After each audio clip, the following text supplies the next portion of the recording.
Okay. Oh, I didn't know these were on here. These are some of the Miami pictures.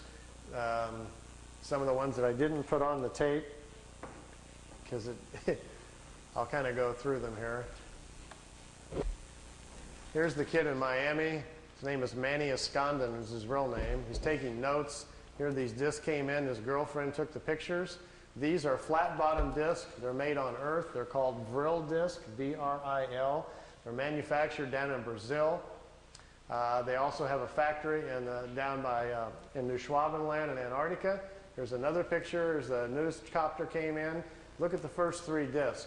When they see the copter, they start to turn invisible or put their shields up. And the first three crafts that go out in a series are just becoming invisible when he snapped the picture. It was taken with a Polaroid at a 30th of a second, so it caught it right mid of going out there. These discs were designed by German technology in the late 40s. The first ones we know of that were tested out were probably around 47 or 48. They're called Vril levitation devices. As you can see, they actually fly quite well. Notice the nice V formation. Being typical earthbound Air Force pilots, they're still flying in formation. We understand this technology a little bit because intelligence has shot down some of their ships, learned how they're doing it. And when you hear rumors about how the Americans are building flying discs, what we're doing is playing catch-up to the German technology that's been around since the 40s. Their technology has accelerated tremendously. They make two different types of levitation devices. That's what we're doing out at Area 51. We manufacture the devices in San Diego. They're put together by General Electric. We test them at Area 51. Here's the German disc parked down on the ground at a facility down in Brazil. Here's four guys standing next to it down there. There's a whole row of them. You couldn't count how many were down there. He had his Polaroid with him and grabbed a few short shots here. Over here's two guys here on a craft coming in. You can see the two guys standing here.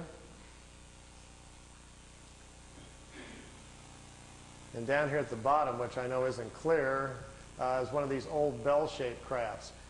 Many of you are probably not familiar, but there was a fellow named George Adamski back in 1962 who claimed to be having contacts with people from Venus. This was the craft he was taking pictures of. George's contacts were real, but he wasn't having contacts with anybody from Venus. The blonde-haired ladies that were inside the craft were actually from Brazil. That's where the crafts were flying out of. They've been making them down there since about 1947. They find it very convenient if they make contact or land somewhere to tell people they're extraterrestrials, and we're very open to it. If they tell them, hi, we're part of a German intelligence group from Brazil, people would freak out. I got my camcorder and I've got my micro lens on here getting as close as I can to this picture. It's a very, very small Polaroid picture that's about that big, and it got wet in the rain. He left it in the windowsill. So I've ironed it and put it on paper so we didn't lose it. And I'm copying it with my macro. Here's the whole picture. Over here is one of the old bell-shaped discs. Here's one in the air. Notice the platforms they're sitting on. There's a guy standing here. There's a guy over here just coming out of this disc. I'm trying to get real close to the bottom of it here so we can see what they're like.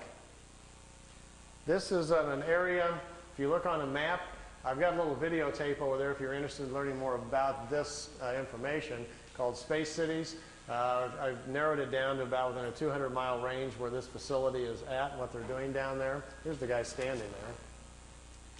The discs sit down on the platforms. Remember earlier I was telling you about how the condensers charge out the bottom to have to charge the field up? If you get too close to the Earth, the charge dissipates because it's grounded. These metal platforms, they sit them down on the platforms, then they can keep the ship charged up. And if they need to take back off right away, they can. They don't have to wait for the ship to charge back up. The platforms charge them up for them, so they can lift right back off. If they would set it down without the platform on the tripod legs, they got to go through the process again of charging the capacitors up, which takes 3 to 4 minutes. So if they're in a hurry to get away, they're in big trouble.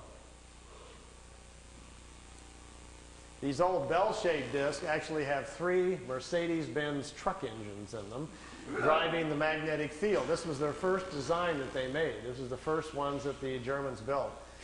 These craft here were under consideration, and they were working on them in the end of World War II.